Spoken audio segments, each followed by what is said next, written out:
কুষ্টিয়ায় দেখা মিলল বিরল জলজ টর্নেডোর। গতকাল পদ্মা নদীতে ঘূর্ণায়মান জলস্তম্ভ দেখে আতঙ্ক ছড়িয়ে পড়ে জনমনে। অনেকেই বলছেন বিষয়টি অলৌকিক, তবে বিশেষজ্ঞরা বলছেন জলভাগের ওপর শক্তিশালী টর্নেডো সৃষ্টি হলে এমন ঘটনা ঘটে।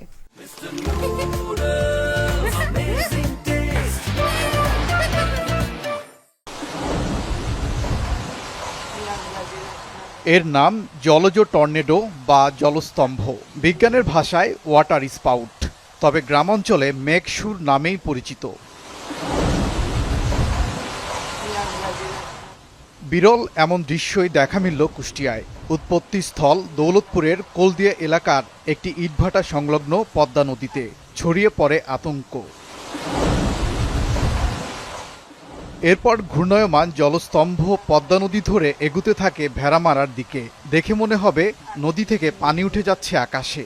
পদ্মা নদীতে আমরা দেখেছি যে নদীর ভিতর থেকে পানি উপর মুখে উঠে যাচ্ছে। এই প্রথম আমরা দেখলাম যে এরকম পদ্মা নদী থেকে পানি আকাশবাগে উঠে চলে যাচ্ছে।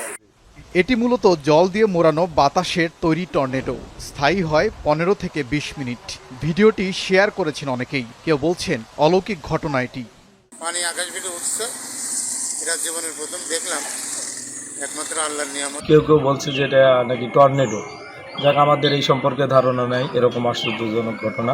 বিশেষজ্ঞরা বলছেন জলভাগের ওপর শক্তিশালী টর্নেডো সৃষ্টি হলে এমন ঘটনা ঘটে। তখন প্রবল বেগে ঘূর্ণায়মান বায়ু টানতে থাকে জল। টর্নেডোর কেন্দ্র বরাবর স্তম্ভাকারে ঘুরন্ত অবস্থায় তা ওপরে উঠতে থাকে। যখন একটা জায়গাতে সূর্যের তাপ প্রখরভাবে পড়ে, তখন সেই জায়গাতে লো প্রেশারের সৃষ্টি হয়, অর্থাৎ বায়ুটা সম্প্রসারিত হয়, এবং সম্প্রসারিত হলে যেহেতু হালকা হয়ে যায় সেটা উপর দিকে যায়। অনাবৃষ্টি ও তাপদাহে বাড়ছে ভূপৃষ্ঠের উষ্ণতা। এতে জল ও স্থলে আরও টর্নেডো আঘাত হানতে পারে বলেও শঙ্কা করছেন বিশেষজ্ঞরা। সাইক্লোন আর এই টর্নেডোর মধ্যে পার্থক্যটা এই জায়গাতে যে এটা হ্যাপাজেটলি একদম ঘুরতে থাকে, আর সাইক্লোনটা তো মোটামুটি একদিক থেকে আসে, যে কারণে মানুষ এটা থেকে পরিত্রাণের উপায়টা কম্পারেটিভলি সহজ, কিন্তু অল্প সময়ের মধ্যে এই ধরনের ম্যাসাকার হয়ে যায়। এর আগে 2022 সালে মৌলভীবাজারের হাকালুকি হাওরে দেখা গিয়েছিল জলজ টর্নেডোর। ওবায়দুর রহমান, যমুনা নিউজ।